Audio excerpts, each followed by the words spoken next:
अस्सलाम वालेकुम। कोई भी कॉम्पिटिटिव एग्ज़ाम पास करने के लिए आपके पास एक सिलेबस आता है। जैसे अभी अभी आपका इंग्लिश ग्रामर का आया है एसएसबी क्लास 4th के लिए। तो मेरा मानना ये है कि उस सिलेबस को पढ़ने से पहले it is better to go through the basics to understand the foundation of English grammar. So parts of speech base है, फाउंडेशन है इंग्लिश ग्रामर की। We need to understand parts of speech first. Speech means expression or the ability to express your thoughts or ideas. और इसी sentences जो आप लिखते हैं उसमें क्या होता है, हिस्से होते हैं, बहुत सारे वर्ड्स होते हैं, उनका एक पर्टिकुलर नाम होता है जो कि हम आगे समझेंगे। जैसे यहाँ पर एक एग्जांपल है, I am going to market. I यहाँ पर प्रोनाउन है, am, going, both are verbs. Am is helping verb, going is main verb. To यहाँ पर preposition है, market place है, तो that means ये noun है. So, English grammar is the study of the 8 parts of speech. These 8 parts of speech form the foundation of English grammar. Since every word in the English language can be characterized under the 8 headings, they are called the foundation of English grammar. Noun, pronoun, verb, adverb, adjective, conjunction, preposition, interjection. These are 8 parts of speech. Okay? Let's understand one by one. Noun. All names or naming words are called noun. जो भी चीज़ें जिनका भी नाम होता है वो सारे क्या कहलाते हैं, noun. Everything in the world has a name. पूरी दुनिया में जो भी चीज़ें हैं, इंसान है, प्लेस है, फीलिंग है, एक आइडिया है, उन सब का नाम है. उन सब को क्या कहते हैं, नाउन कहते हैं. हमारे इर्द गिर्द जितनी भी चीज़ें हैं उन सब का एक नाम होता है. ठीक है. या हमारी बेसिक जो डेफिनेशन है वो क्या है, noun is that part of speech that names a person, place, animal, thing, idea और फीलिंग. एंगर एक फीलिंग है, ये भी एक नाउन है. ठीक है. किसी का नाम, किसी जगह का नाम, किसी जानवर का नाम, कोई आइडिया, ये सारा जो है जिनका भी नाम होता है वो नाउन कहलाता है. Rani and her friends are playing in the garden. Rani क्या है, एक नाम है पर्सन का. Friends again person, so garden here is place. तो ये तीनों चीज़ें इस सेंटेंस में नाउन है. ठीक है. What is pronoun?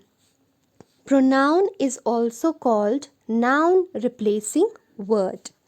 A pronoun is a word that replaces a noun in a sentence. Noun की जगह हम कोई word यूज़ करते हैं उसको हम pronoun कहते हैं. A pronoun is a word that takes the place of a noun or nouns in a sentence. Subject और pronouns और object pronouns different होते हैं. ठीक है. I अगर object में यूज़ करेंगे तो me, you will be same, he, him, she, her, it, we, us, they, them. Example of pronoun, Mr. Raj is our English teacher. He is kind and caring. Mr. Raj यहाँ पर क्या है, noun है, और ही भी यहाँ पर mister राज ही है, लेकिन हमने मिस्टर राज को रिप्लेस किया ही से. फाइन. सो ही यहाँ पर रिप्लेस कर रहा है मिस्टर राज को, so he here is pronoun. Okay. So pronoun is also called noun replacing word. Verb को हम क्या कहते हैं, और वर्ब को हम कहते हैं action showing word. A verb is a word that expresses an action और अ स्टेट ऑफ बीइंग और हैविंग. हैविंग मीन्स सारे having verbs, have, has, had. Girls are dancing. So dancing here is a verb. I am teaching. So teaching here is a verb. In fact, sleeping is also a verb. Okay? Adverb. Add means add करना. किसको add कर रहे हैं यहाँ पर, verb को. यानी verb के बारे में कुछ डिस्क्राइब करने को हम adverb कहते हैं. Whenever we describes an action, that's called adverb. Okay? Adverb is the part of speech that adds more information about a verb. Here is an example. I baked the cake carefully. Baked यहाँ पर verb है, carefully यहाँ पर adverb है. Okay? Rabbit is running fast. Running is verb and fast is adverb. Adjective. यहाँ पर भी add कर रहे हैं, describe कर रहे हैं. ठीक है? किसके बारे में? लेकिन या तो नाउन के बारे में कुछ डिस्क्राइब कर रहे हैं या हम यहाँ पर प्रोनाउन के बारे में कुछ डिस्क्राइब कर रहे हैं. Okay, so what is an adjective? It is the part of speech that describes the quality of a person, place, animal और thing. Julie was wearing her huge gold earrings. Gold earrings यहाँ पर noun है और huge यहाँ पर adjective है. Fine.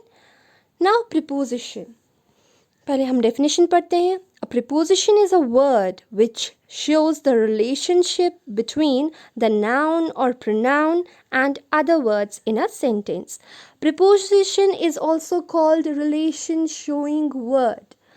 And I can say here that it shows the relationship between subject and object.